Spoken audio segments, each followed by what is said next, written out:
School district COVID-19 is forcing some changes. The Valley Today's Brian Sherrod joins us live this morning with what parents and students can expect at drop-off this morning. Good morning, Brian. And good morning, Jordan. You know, for these students, this is the first time they've seen a classroom in about 6 months, so there's going to be many changes for them as they go back in. You know, 13 public schools in the Moorhead area with 7,000 kids, but with us being in a hybrid learning system, you're going to see about half of these kids that will actually be coming to school today. Now, to make it a lot easier for these parents that are dropping off these kids, they have parent-student handbooks, so they can break it down even further like we're going to do right now to make it easier for you this morning and other upcoming mornings. Now, if these students are not taking the bus, parents are asked to drop off their children no earlier than 7:45 this morning unless they plan to eat breakfast at school. These students should be dropped off using the designated visitor parking lot while using the curbside. Never allow students to cross the street in between buses and cars. And there is no playground supervisor before 7:45. Staff says they will not take responsibility for any accidents that happens that was not on their watch. School patrol will be on duty 15 minutes before school starts and 15 minutes after school starts as well. So of course, for safety reasons, these kids are only going to go home with the parent or guardian that they've signed up with unless they're authorized by someone else. The biggest change this year are face masks. You're going to be required to wear them. If you're students, staff, anyone coming to the school, you're required to wear a face mask, even down the hallways, anywhere else you go. That's going to be your most important thing. If you have any more questions, go on the school's website. They have a pretty laid out plan on there. It's pretty easy to read, and you should be fine on the first day of school. All right, big day for students in Moorhead, and I know for students in West Fargo, part of their hybrid learning plan, some of them today is their first day of in-person classes, so good luck to all of them. And police have some safety reminders if you're walking or biking to school. Mind those traffic signals and the crossing guard. Don't cross the street against a light, even if you don't see a car coming. And walk on the sidewalks where provided, or you should walk facing traffic. And walk your bike through those intersections. Also, wear reflective material to make yourself more visible to street traffic, and you should never run out in between the vehicles. New this morning, the Main Avenue Makeover project, well, it's done.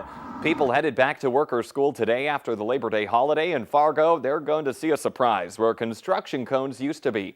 Now, the section of Main that was shut down for the final phase of road work over the past 5 months, it's open, and that project is a month ahead of schedule.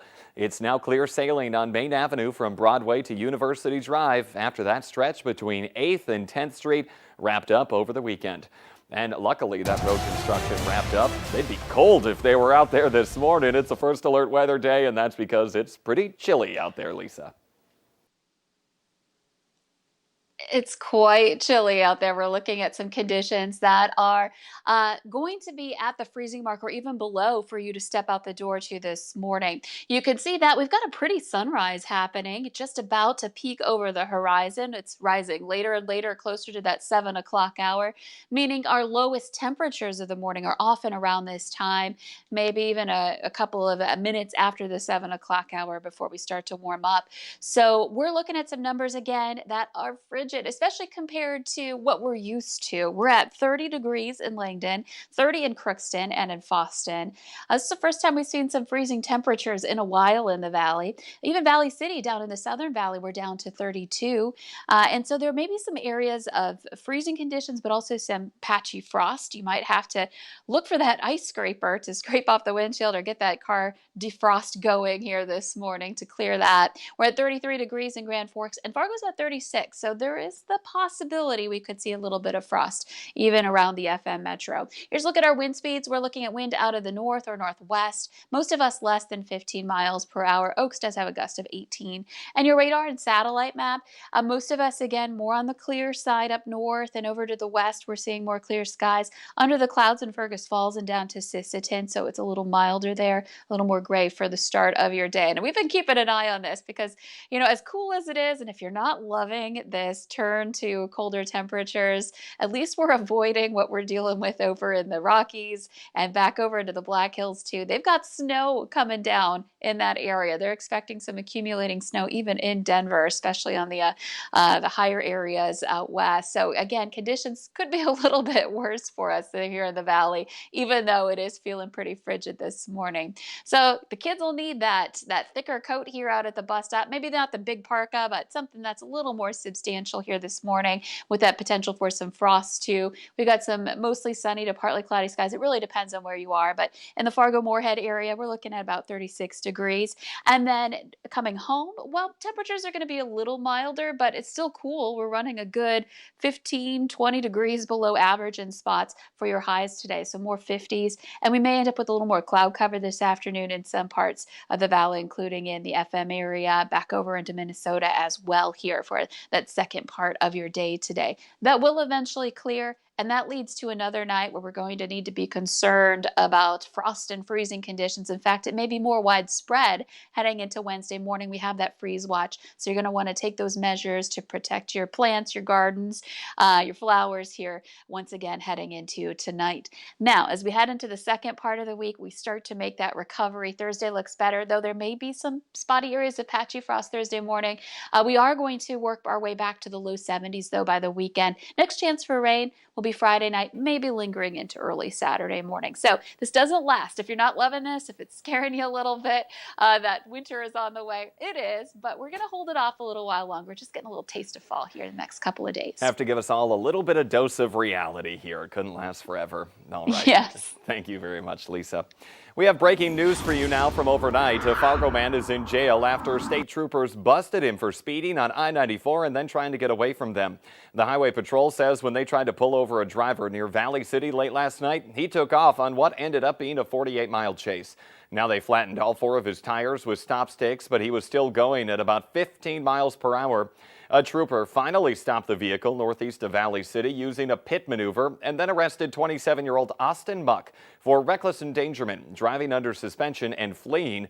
A woman in his car was also arrested on an outstanding warrant.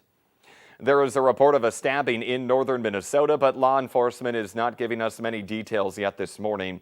The Clearwater County Sheriff's Department says the call originally came in as a medical call around 8:30 last night. The dispatcher would only say that deputies responded to the call on a gravel road. Now there's no word on the condition of any possible victims or if any arrests have been made. Fargo PD is still looking for the driver of this truck that we told you about yesterday right here on the Valley Today.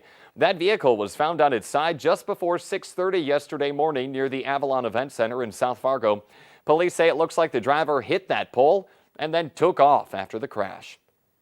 A Minnesota priest is resigning 3 weeks before he was set to be installed as the bishop of the Duluth Diocese. Mitchell Malloy was scheduled to take over the new post on October 1st.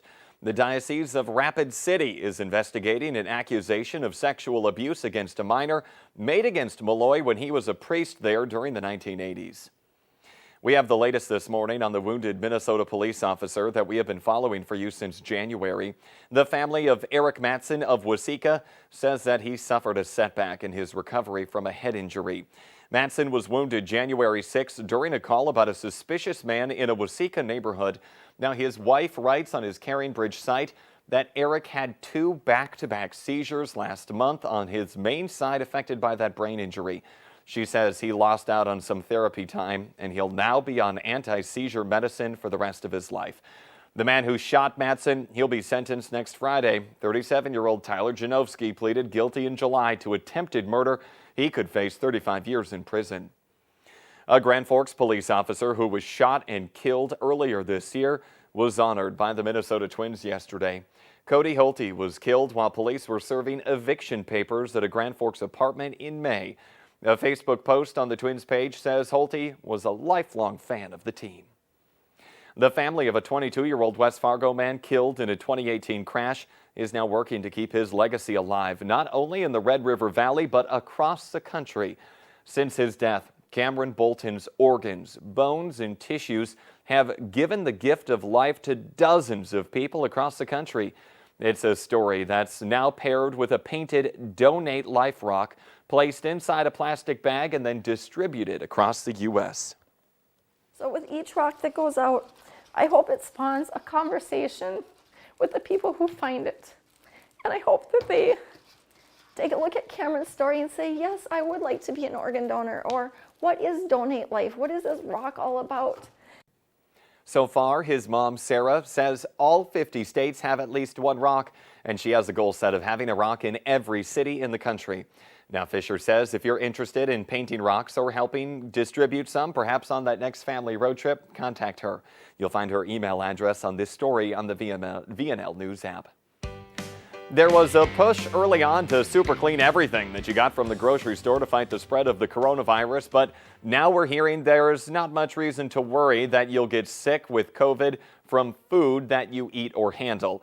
The International Committee on Microbiological Specifications says there is no documented evidence that food is a significant source or vehicle for transmission of COVID.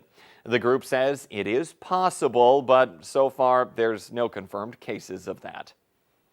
It's the book that many have been waiting for, The Supposed Tell-All by President Donald Trump's former personal attorney, Michael Cohen. It's set to be released today. The book alleges that the president made overt and covert attempts to get Russia to interfere in the 2016 presidential election. The White House calls the book fan fiction. The U.S. Constitution is coming to North Dakota's 8th graders. The state AMVETS group is partnering with the Department of Public Instruction to deliver copies of America's supreme law to every 8th grader in the state.